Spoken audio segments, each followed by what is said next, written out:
بسم اللہ الرحمن الرحیم۔ السلام علیکم ورحمۃ اللہ وبرکاتہ۔ توبۃ النسوء۔ نسوء ایک عورت نما آدمی تھا، باریک آواز، بغیر داڑھی اور نازک اندام مرد۔ وہ اپنی ظاہری شکل و صورت سے فائدہ اٹھاتے ہوئے زنانہ حمام میں عورتوں کا مساج کرتا اور میل اتارتا تھا۔ کوئی بھی اس کی حقیقت نہیں جانتا تھا، سبھی اسے عورت سمجھتے تھے۔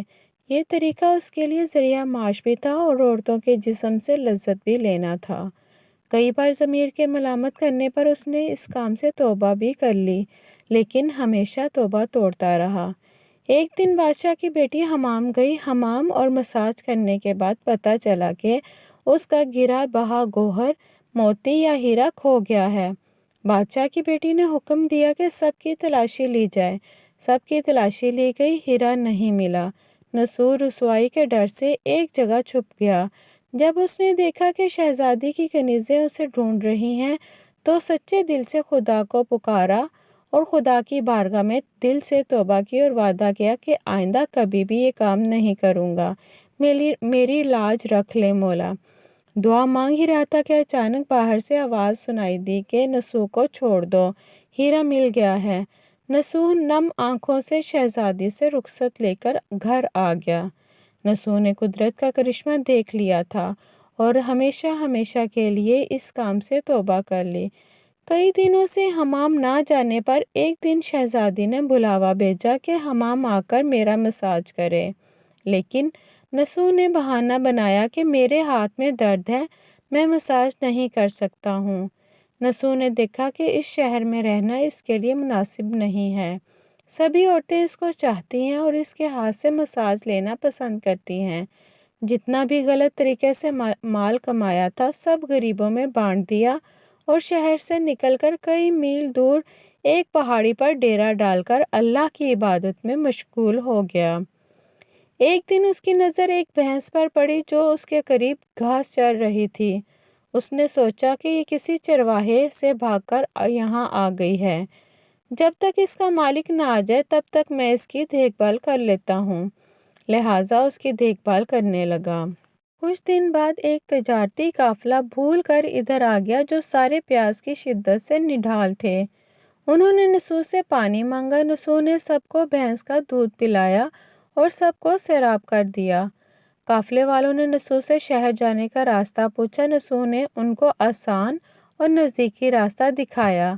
نسوء کے اخلاق سے متاثر ہو کر تاجروں نے جاتے ہوئے اسے بہت سارا مال بطور تحفہ دیا۔ نسوء نے ان پیسوں سے وہاں کنواں کھدوا دیا۔ آہستہ آہستہ وہاں لوگ بسنے لگے اور عمارتیں بننے لگیں۔ وہاں کے لوگ نسوء کو بڑی عزت اور احترام کی نگاہ سے دیکھتے تھے۔ رفتہ رفتہ نسوء کی نیکی کے چرچے بادشاہ تک جا پہنچے۔ بادشاہ کے دل میں نسوء سے ملنے کا اشتیاق پیدا ہوا۔ اس نے نسوء کو پیغام بھیجا کہ بادشاہ آپ سے ملنا چاہتے ہیں، مہربانی کر کے دربار تشریف لے آئیں۔ جب نسوء کو بادشاہ کا پیغام ملا اس نے ملنے سے انکار کر دیا اور معذرت چاہی کہ مجھے بہت سارے کام ہیں، میں نہیں آ سکتا۔ بادشاہ کو بہت تعجب ہوا، مگر اس بے نیازی کو دیکھ کر ملنے کی طلب اور بڑھ گئی۔ بادشاہ نے کہا کہ اگر نسوء نہیں آ سکتے تو ہم خود اس کے پاس جائیں گے۔ جب بادشاہ نسوء کے علاقے میں داخل ہوا خدا کی طرف سے ملک الموت کو حکم ہوا کہ بادشاہ کی روح قبض کر لے۔ چونکہ بادشاہ بطور عقیدت مند نسوء کو ملنے آ رہا تھا اور رایا بھی نسوء کی خوبیوں کی گرویدہ تھی، اس لیے نسوء کو بادشاہ کے تخت پر بٹھا دیا گیا۔ نسوء نے اپنے ملک میں عدل اور انصاف کا نظام قائم کیا۔ وہی شہزادی جسے عورت کا بھیس بدل کر ہاتھ لگاتے ہوئے بھی ڈرتا تھا، اس شہزادی نے نسوء سے شادی کر لی۔ ایک دن نسوء دربار میں بیٹھا لوگوں کی داد رسی کر رہا تھا کہ ایک شخص وارد ہوا اور کہنے لگے کہ کچھ سال پہلے میری بھینس گم ہو گئی تھی، بہت ڈھونڈا مگر نہیں ملی، برائے مہربانی میری مدد فرمائیے۔ نسوء نے کہا کہ تمہاری بھینس میرے پاس ہے، آج جو کچھ میرے پاس ہے وہ تمہاری بھینس کی وجہ سے ہے۔ نسوء نے حکم دیا کہ اس کے سارے مال اور دولت کا آدھا حصہ بھینس کے مالک کو دیا جائے۔ وہ شخص خدا کے حکم سے کہنے لگا، اے نسوء جان لو، نہ میں انسان ہوں نہ ہی وہ جانور بھینس ہے، بلکہ ہم 2 فرشتے ہیں تمہارے امتحان کے لیے آئے تھے۔ یہ سارا مال اور دولت تمہارے سچے دل سے توبہ کرنے کا نتیجہ ہے۔ یہ سب کچھ تمہیں مبارک ہو۔ وہ دونوں فرشتے نظروں سے غائب ہو گئے۔ اسی وجہ سے سچے دل سے توبہ کرنے والے کو توبۃ النصوح کہتے ہیں۔ تاریخی کتب میں نصوح کو بنی اسرائیل کے ایک بڑے عابد کی حیثیت سے لکھا گیا ہے۔ اس کہانی سے ہمیں یہ سبق ملتا ہے، نصوح رزق کمانے کے لیے اللہ کا ناپسندیدہ کام کیا کرتا تھا۔ جب وہ کام اللہ کے خوف کی وجہ سے چھوڑا تو اللہ نے رزق کے اسباب پیدا کیے اور بادشاہت تک عطا کر دی۔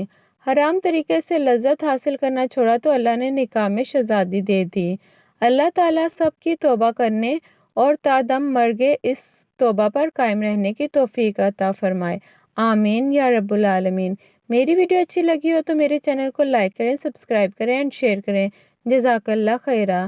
ملتے ہیں نیکسٹ ویڈیو میں، تب تک کے لیے اللہ حافظ اور دعاؤں میں یاد رکھیے گا۔